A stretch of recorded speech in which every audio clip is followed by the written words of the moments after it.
Hello, ladies and gents!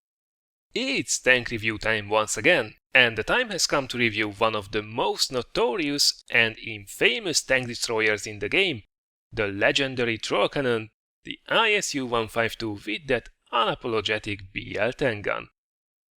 This tier-8 Soviet tank destroyer poses a significant threat even in higher tier matches, as also demonstrated by the well over 6000 damage ace tanker gameplay at the end of this review. If you want to jump straight ahead to the burning tanks, the timestamp stands ready in the description below. And as for the rest of us, before we compare it to its competitors, let's have a really quick look together at this magnificent beast in the past, as fortunately enough the ISU-152 actually did exist, and it did see plenty of action as well. So, this tank destroyer was then a direct upgrade of the previously developed Su-152. The improvements focused on the mobility and the protection. In order to improve these, the ISU-152 received a thicker armor plating and also used the chassis of the Joseph Stalin heavy tank, or in short IS, instead of the KV-1 chassis that was used by its predecessor. In later stages, the chassis was once again upgraded to that of the IS-2s. The gun, on the other hand, was exactly the same, so the real-life ISU-152s actually used the 152mm howitzers and not the BL-10. That gun was actually only developed for a single prototype, designated ISU-152-2, trying to create a high-powered version of the gun for an even better performance. The test results were however unsatisfactory, and that version was eventually never adopted. Now that's not to say, of course, that it would not have been powerful back in the day. Quite the contrary. Soon after its introduction in 1943, this brute was already well feared by German heavy tank commanders. Its ability to knock out even the most heavily armored German machines, including Tigers, King Tigers and even the rare Yak Tigers, earned it the nickname Beast Killer together with its little brother, the Su-152. While generally even a direct hit was unable to penetrate the thick armor of these German behemoths, the massive blast was enough to blow the turret of a Tiger clean off its hull. Even more devastating was the massive spall damage inflicted on the inside of the tank, combined with the tracking damage that pinned the enemy in place. This basically meant that even if some of the crew did survive the hits, they had to rapidly abandon their now immobilized machine. To make it even more difficult for the enemy, ISU-152s were quite often used in massed ambushes, when 4 or 5 of these beasts fired a devastating salvo at a single target's flank, pretty much guaranteeing the kill. Acting as heavy tank destroyers, however, was not actually their original role, even if they turned out to be quite capable in it. Their original role was in fact being part heavy artillery, part heavy assault gun. As an artillery support, they were actually somewhat limited with only 20 rounds of ammunition and a rather limited range. They did shine, however, as heavy assault guns, especially in city engagements like the ones in Berlin, Budapest or Königsberg. Their generally heavy and most importantly all-around armor meant that they could relatively safely advance into frontal positions even against the German anti-tank fire, and that 152mm howitzer was powerful enough to put an end to even the most heavily fortified enemy positions. They proved to be so effective that in fact they remained in service right up until the 70s, with a total of over 4,500 units produced, including all variants. So, finally a tank with some historical background, isn't it? But, history lessons over, I'm sure you are all itching now to see some numbers already. Well, today we will compare our subject with a selection of other Tier 8 non-turreted tank destroyers, like the T-28, the Yak Panther II, the AMX AX-48 or the AT-15. I have the numbers ready, so here we go. Let's not beat around the bush and have a look right away at how that monstrous BL-10, which is basically a Tier 10 gun, compared to its competition. Now, without question, it is simply unparalleled by its penetration and alpha damage at Tier 8. The Borsig comes closest being able to match the 750 average damage per shot, but it can only do so sacrificing the penetration. while at the same time the ISU-152 casually takes the first place there as well with a massive 268mm of average pen. Now this amount of penetration would even be comfortable in a tier 10 machine, not to say at tier 8. And this is exactly what the BL-10 is famous for. One-shotting a lot of tanks it will come across of, and that it will even make tier 10s think twice about crossing its path. Now of course all this raw power has to be contained somewhere, and the secondary gun stats definitely act as a brake here. For example, while you have a very nice DPM of over 2600, you are far away from being on the top in this regard, with your limited rate of fire of only 3.5 rounds per minute, giving you an almost 17-second base reload. Your ammo capacity puts a hard cap on your damage output as well, though you mostly won't have to worry about your 20 ammunition limit because of your slowish nature. Speaking of slow, this thing has a monstrous aim time of over 3.2 seconds, and even fully aimed it has only a 0.39 meters dispersion that's far worse than what the competition has. And then we didn't even mention the other dispersion stats that are all quite bad. Just simply forget aiming at weak spots most of the time. You just point your gun at the largest flat surface and let your raw penetration power do its job. And the restrictions are still not over, I'm afraid. You have a rather slow shell velocity of 880 meters only, and that won't exactly help in hitting your targets either. The same goes for the only 6 degrees of gun depression and the only 16 degrees of gun arc as well. It's really a powerful gun then that lacks any kind of finesse and operates with brute force alone. You will have many misses or shots buried in the tracks of the enemies and sometimes bouncing off miraculously, but when it does penetrate, oh boy, all will be forgiven. Moving on swiftly to the protection, there is actually a significant health pool difference between the tier 8 TDs, and the ISU-152 definitely gets the shittier end of the stick with just above 1000 HP. The armor isn't really much to behold either, it's actually one of the weakest amongst this competition. The only 90mm of armor plating in the front is very slightly angled, meaning that already 100mm of pen will be able to get through it reliably. It's really only the gun mantlet that can bounce some shots, but there is plenty of almost flat surface all around it. The sides and rear are actually not that bad, at least not compared to the others, but it only looks good on paper mostly. The 90mm of side armor for one is between your tracks only, and the actual side of the superstructure has only 75mm of armor. The ass of the machine is covered with 60mm of armor plating only as well, so while it will annoy some lower tiered light tanks, that's about as much as it can do. And finally, your top is one giant weak spot with 30mm of armor only, so there is actually a really good chance that artillery will one-shot you if they will be able to land a shot on top. Looking at the mobility, things are looking up once again. Well, sort of. The top speed of 43 km per hour is actually quite nice, and even the power-to-weight ratio is alrightish with 14 horsepower per ton.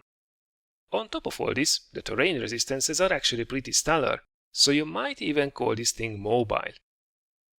The Achilles heel of this machine here is really the traverse speed though. 21 degrees per sec is just pretty bad, and you will definitely struggle to point your gun at anything that comes close. As for the rest, it's actually an interesting mix. Camo is quite good actually, so that's definitely something that you can build on. View range and signal range on the other hand are one of the worst at this tier, so spotting for yourself might prove difficult. Now with all this in mind, equipment-wise the definite parts are a gun rammer and a gun laying drive for me.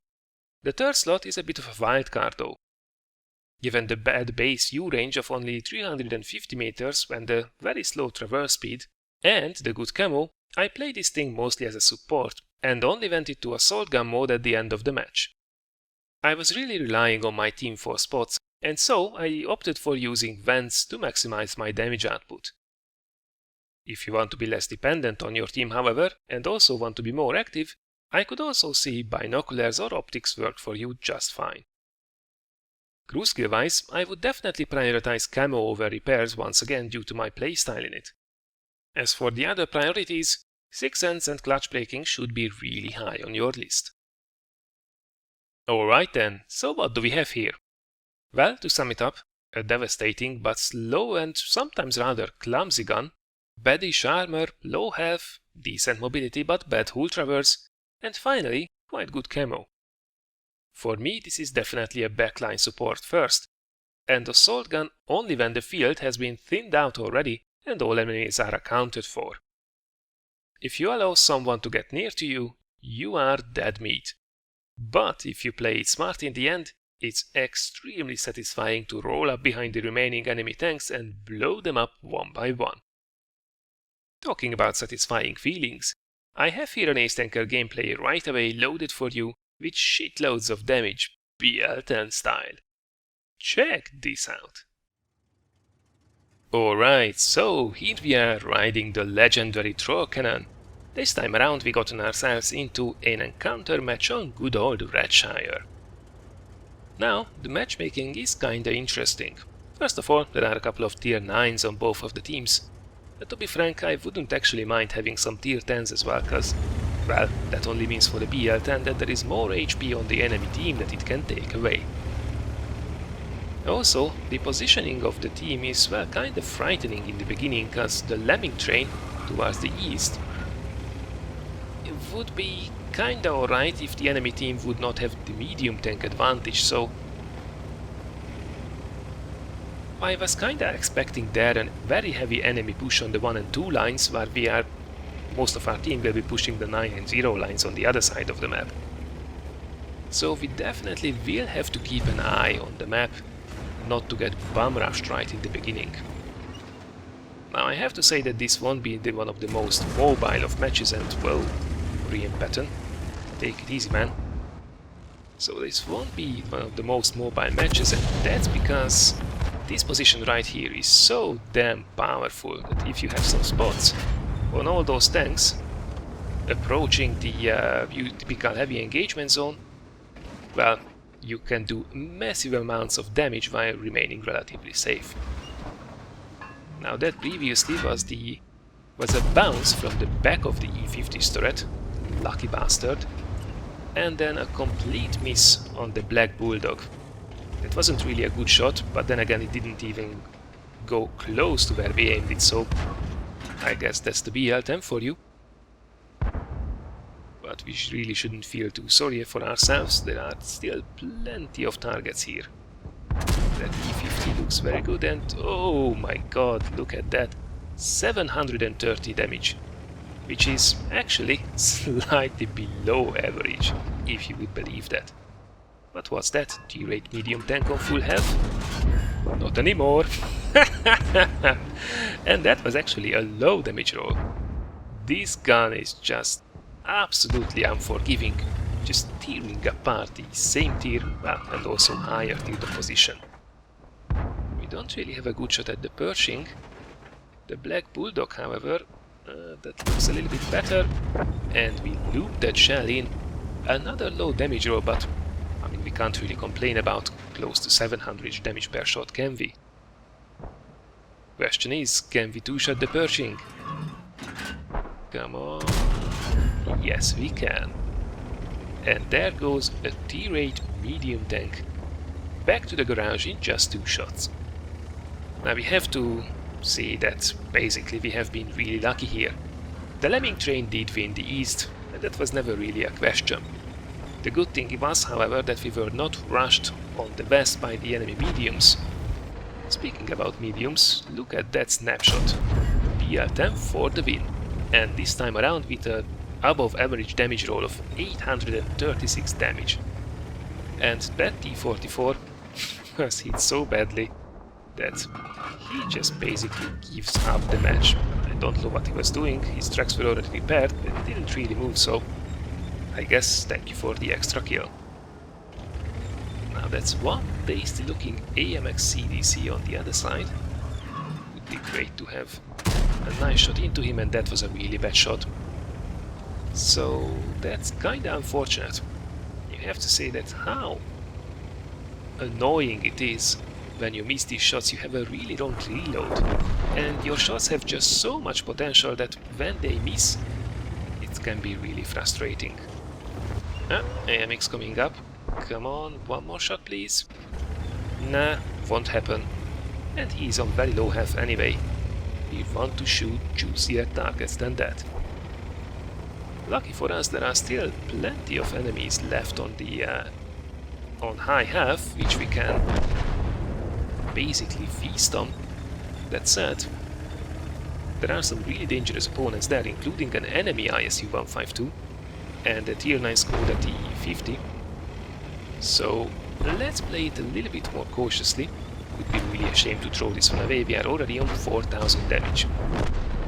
Oh, what do we have here? TVP, preoccupied with the targets he sees. Let's say hi. Hello.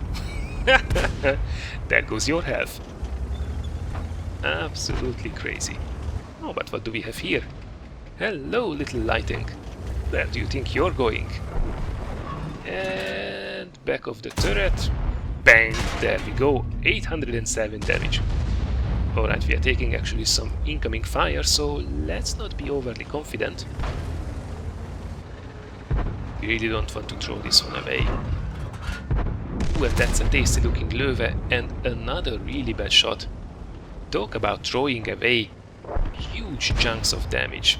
I was really upset because of this. We really have to play it carefully to realize that potential. Like this. Auto aim from third person view. Don't care. Nailed it. Alright, so Skoda T50 should be very busy behind me, and indeed he's taken out. So now it's only about finishing off this very unfortunate AMX 1390. Where are you, little bugger? This can be dangerous if he gets behind me, but he stops to shoot at us. And there he goes up in a ball of flames. Well, that's the BL-10 for you right there. We literally ripped the enemy team apart. Just imagine how much more damage we could have actually done if the gun actually would have behaved itself from the start. Nevertheless, this was an ace tanker, high caliber game with a respectable 6,500 damage and 3 kills in less than 6 minutes. All this was enough for well over 1200 base experience. The BL-10 does not take any prisoners. Now all this damage was achieved from 14 shots, although only 11 of them hit and actually only 10 did penetrate as well, doing some damage. The potential of this gun is just almost unlimited. At the same time, all 3 hits received did also damage us, which is also totally expected. This frontal armor is really only good against lower tiered opponents, apart from a few lucky bounces on your gun mantlet here and there. So, this was then my quick look at the legendary troll cannon, aka the ISU-152, one of the tier 8 Soviet tank destroyers. I hope you enjoyed the BL-10 action and maybe also got some useful information on the sides. If so, thanks a lot for considering giving this a like or sharing it. Thank you very much for watching, enjoy your weekend everyone, and I look forward to seeing you again in one of the next videos.